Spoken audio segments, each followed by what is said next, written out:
বন্ধুরা ছাতা মাথায় বেরিয়ে পড়েছি দেখো। আর আমাদের এখানকার পরিস্থিতিটা দেখো বন্ধুরা। চলো তো বন্ধুরা, ছাতা মাথায় তো তাড়াতাড়ি রেডি হয়ে বেরিয়ে পড়েছি। বাড়ি থেকে বেরোনোর পরই একদম ঝমঝম করে বৃষ্টি নেমে গেল। আর এই দেখো ছাতা মাথায় দিয়ে যাচ্ছি তো কি হয়েছে, একদম এতটা পরিমাণে বৃষ্টি হচ্ছে ছাতাটা উড়িয়ে নিয়ে যেন চলে যাবে। তো যাই হোক বন্ধুরা, এটা আমার বাড়ির রাস্তা। আগেও তোমাদেরকে ব্লগ ভিডিও এই রাস্তার সম্বন্ধে দিয়েছি।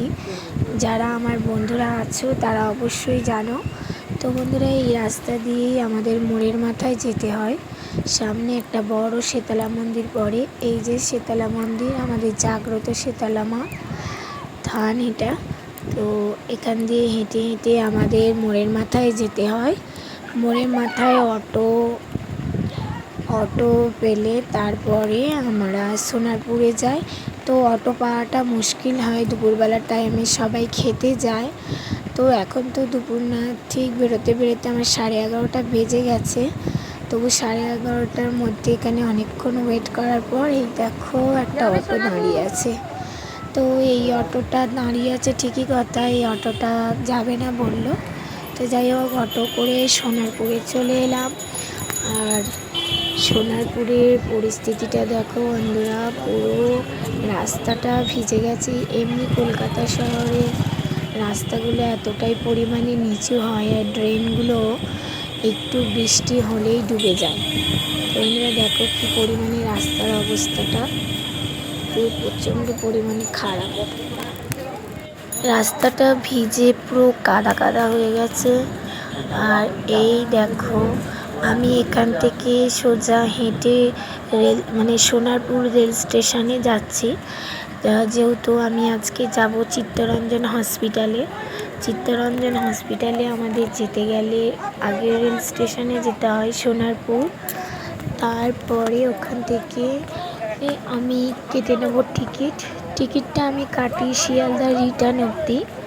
বাই চান্স যদি কিছু ভিড় হয় তো শিয়ালদায় গেলে সিটটা পাওয়া যায়। তো যাই হোক, পাকসার কাছে আমি যাব। তো শিয়ালদার টিকিটটা কেটে নেব ট্রেনে, স্টেশনে গিয়ে। তো এই তো আমাদের দেখো স্টেশনে আমাদের এখানে রেল গেট পার হতে হয়। তো এখানে একটু সাবধানেই চলাফেরা করতে হয়।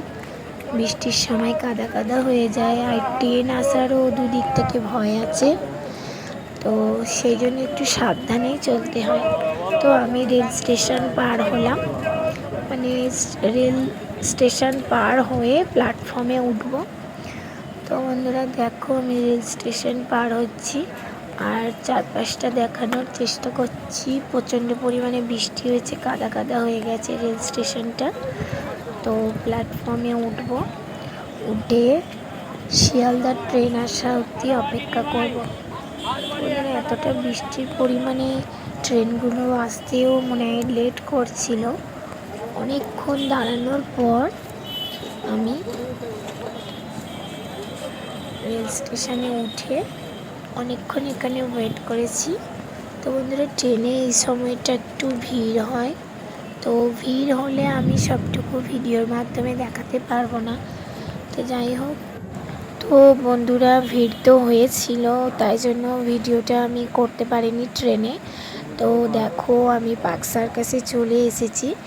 এই পার্ক সার্কাসে যে চিত্তরঞ্জন হসপিটালের মধ্যে চলে এসেছি। এই যে সামনের গেট থেকে আমি ভেতর দিকে যাচ্ছি। তার আগে মা আর দিদি এসে টিকিট কাউন্টারের পাশে বসে আছে। তো আমি যাই হোক এসে পড়েছি চিত্তরঞ্জন হসপিটালে। আর এই দেখো, মা আর দিদি এসে বসেছিল অনেকক্ষণ থেকে, কারণ আমার ট্রেনে লেট হওয়ার ফলে আমি তাড়াতাড়ি আসতে পারিনি। একটু সময়েরও ব্যাপার আছে, আর মঙ্গলবার করেই মাকে ডাক্তার দেখাতে হয়। তো দিদি এসেছে, দিদি আর মা। আর এসে একটু বসলাম আমি। তো বন্ধুরা, ভেতরে ডাক্তার দেখাতে গেলাম। তো মায়ের যে লেডি ডক্টরটা আজকের আসেনি। তো যাই হোক, তবু মাকে ডাক্তার দেখালাম, ওষুধ লিখে দিল।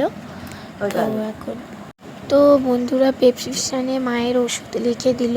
তো আমি একটু সামনে থেকে পেছন দিকে যাব, কারণ পেছন দিকেই আমাদের ওষুধ কাউন্টার আছে। হ্যালো বন্ধুরা, সবাইকে জানাই শুভ দুপুর। তো বন্ধুরা সকাল থেকে কোনো অ্যাক্টিভ হতে পারিনি, একটু ব্যস্ততার কারণে। তো আজকের ব্যস্ততা এই জন্যই আজকে চলে এসেছি। তো বন্ধুরা প্রেসক্রিপশন নিয়ে চলে এলাম পেছন দিকে ওষুধ কাউন্টার আছে। তো এসে দেখছি না লম্বা ভিড়, তো সেখানে একটু বসে পড়লাম। তো শুধু আমার সাথে মা আসেনি, দিদিও এসেছে। তো তোমাদেরকে দেখাই, ওইটা হলো মা আর এটা হচ্ছে আমার বদ্দি। তো সবাই মিলে একসাথেই হসপিটালে আজকে এসেছিলাম। দিদি এখানে থাকে না, দিদি মমিনপুর থাকে, মানে মেদিনীপুর। তো যাই হোক বন্ধুরা, তোমাদেরকে দেখাই পেছন দিকটা কতটা ভিড়। তো বন্ধুরা সামনে আসতেই তোমাদেরকে ঢুকতেই প্রথম দিকটা ভিডিও করে দেখিয়েছিলাম। আর এটা হচ্ছে পেছন সাইডটা হচ্ছে এক্স-রে রুম, আর হচ্ছে ওষুধ কাউন্টার আছে। আর হচ্ছে হাত পাত ভেঙে গেলে সেই রুমটাও খোলা থাকে সব সময়। তো মায়ের শরীরটা খারাপ লাগছিল বলে এখানে একটু বসে পড়লাম, একটু ভিড়টা কমলে তারপরে ওষুধ তুলতে যাব। আর আমার দিদি হাসছে। আর এই দেখো কতটা লাইন, এটা হচ্ছে পেছন সাইডটাও লাইন হয় প্রচণ্ড পরিমাণে। আর ওষুধ কাউন্টারের লাইন আরও অনেক লাইন হয়। যদি ডাক্তার এখানটায় 2টো অবধি বসে, তো 2টো অবধি বসে, নাহলে ডাক্তার চলে যায়। তাই জন্য আমরা বসে আছি, একটু ভিড় কমলে ওষুধগুলো তুলে নিয়ে তারপরে বাড়ি যাব। তো যাই হোক চলো।